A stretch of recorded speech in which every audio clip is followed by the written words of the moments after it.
하나님의 가르침 2. 당신이 믿으면 그게 무엇이든 모두 현실이 된다. 사또 미스로 지엄 이윤경 옹김. 당신을 가난으로 이끄는 전자동 펠리 기능. 다음날 아침 평소처럼 이른 아침에 일어난 미스로는 침실에서 자는 유치원생 장남 고쿠토를 억지로 깨웠다. 미스로. 고쿠토, 아빠가 들고 있는 막대기는 마술 지팡이란다. 이 지팡이로 수리수리 마술 주문을 걸면 1000원이 나온대. 아까도 성공해서 고쿠토도 해보려. 고쿠토. 야, 아빠 이렇게요? 아무것도 안 나오네. 이제 다시 자도 돼요. 고쿠토가 침실로 돌아가자 그는 평소처럼 거실에서 자선을 했다.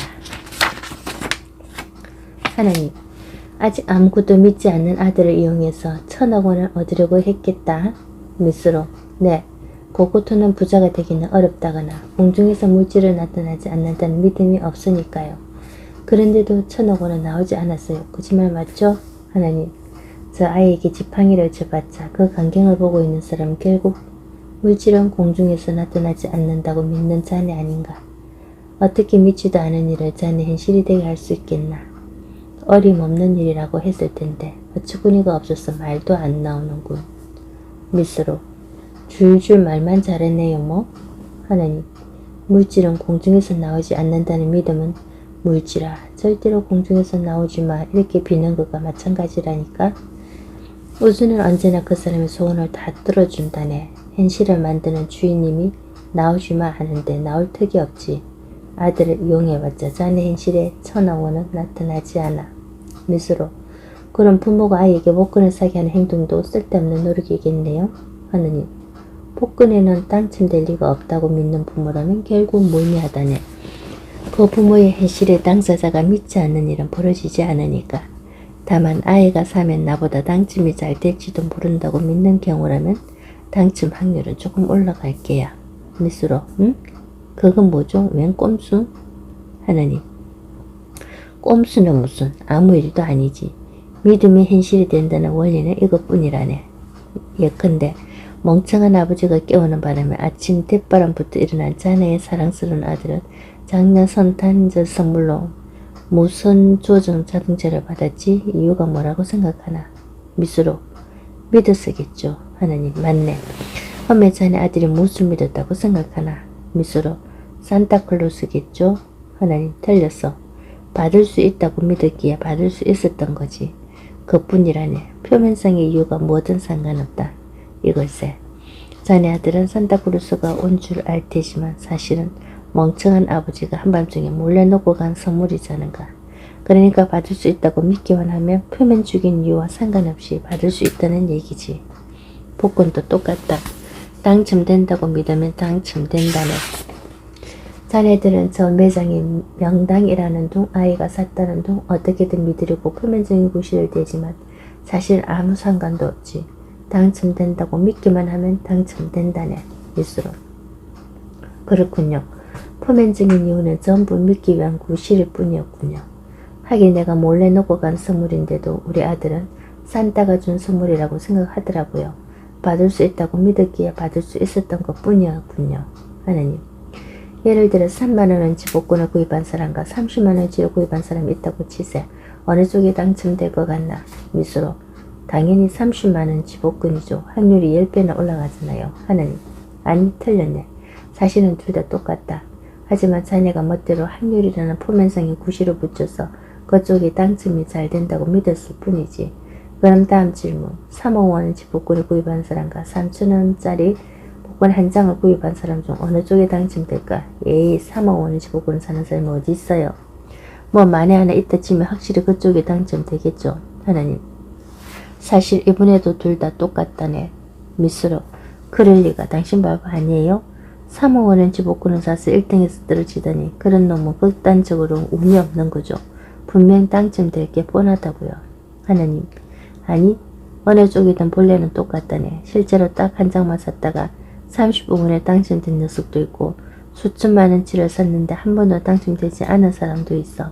확률 따위 아무 관계도 없단 말일세. 믿기 위한 표면성이 구실에 지나지 않거든.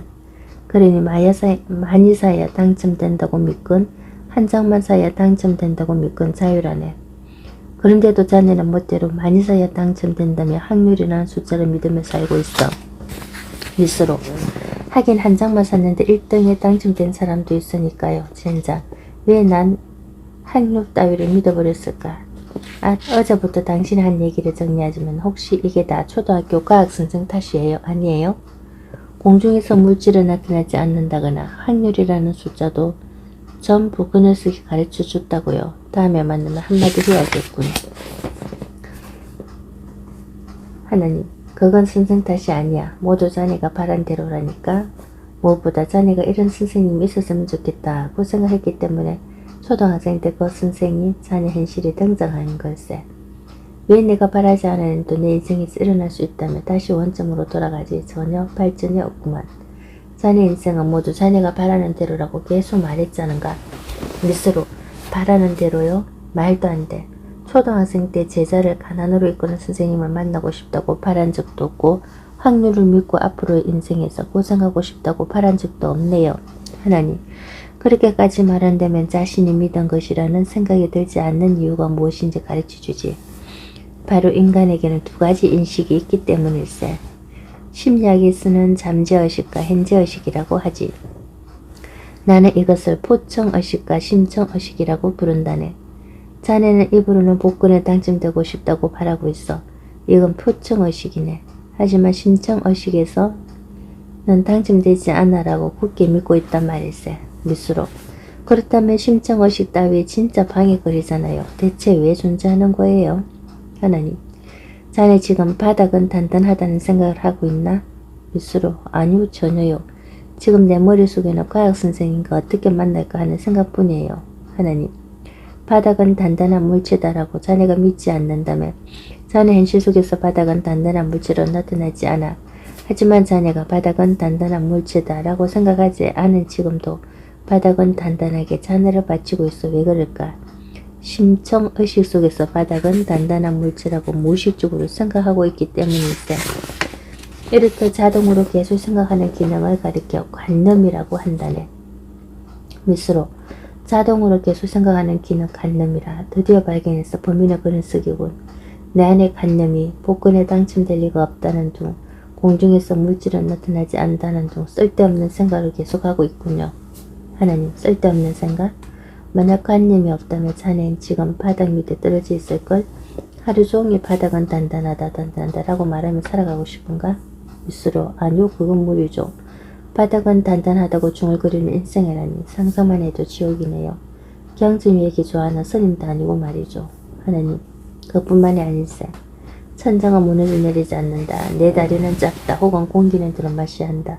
공기는 들어마시 한다고 계속 생각해야 한다면 자네 현실에 존재하는 것, 자네 현실에서 기능하고 있는 장치 전부를 계속 생각해야 한다면 얼마나 끔찍하겠나. 관념이 그 역할을 하고 있다네. 다시 말해 자동으로 계속 생각하는 펠리 기능이란 말일세. 미스로. 펠리 기능이라고요? 자동으로 나를 가난으로 이끄는 기능이라니 하나도 편리하지 않거든요. 하나님, 그럼 지금 당장 바닥은 단단하다는 관념 하나를 자네 머릿속에서 지워 아래층에 떨어뜨려 줄까? 미스로. 아니, 그건 안 되죠. 그 참 협박 좀 그만하세요. 하나님, 농담일세. 신이라 해도 누군가의 관념을 지울 수는 없다네. 관념이란 그 사람의 귀한 소원의 결정체니까. 모든 관념은 그 사람의 인생에서 필요한 거라네. 하나라도 없어지면 현실이 와르르 무너져 버리지. 미스로. 하지만 오늘까지 당신이 한 얘기를 종합하자면 가장 방해되는 건 역시 관념 아니에요? 1. 우주는 그 사람이 바라는 대로이며 2. 믿음은 현실이 된다. 3. 하지만 포청 부분에서 바랬던 소원과는 별도로 4. 깊은 곳에서 멋대로 쓸데없는 일을 믿는 관념이 있다. 관념만 통제할 수 있다면 인생이 내 뜻대로 되겠네요. 아무리 생각해도 이런 성가신 관념을 내가 원해서 믿었을 것 같진 않은데요. 하나님, 그러니까 성가시지 않다니까 펠리기는 모두 자네가 바란 대로야. 미스로. 지금 믿는 그것은 처음에 왜 믿게 되었을까? 이럴 때면 자네는 지구는 둥글다고 믿고 있네. 자유가 보장된 우주니까 무엇을 빌어도 괜찮다고 했지. 지구는 네모다고 믿는 현실을 구축해도 상관없었을 텐데 자네 현실 속 지구는 오늘도 둥근다네. 미스로. 왜 그렇게 믿기 시작했더라? 이것도 과학 선생님이 초등학생 때 그 녀석이 지구는 둥글다고 가르쳐 준 거라고요. 이 자식이 이번에 만나면 내가 가만두지 않을 하느님. 이제 과학 선생에 대해서 잊어버리게. 자네 인생에서 아무 상관도 없는 사람이야. 무엇보다 그 선생을 만든 사람도 자네 자신이라고 이 바보야. 잘하네. 응애 응애. 하나님이 과학 선생 편을 들며 부럭 소리를 지른 그때 침실에서 미스로의 딸 자라매가 우는 소리가 들렸다. 오늘 밤 육아 당부는 미스로이어서 그는 침실로 향했다.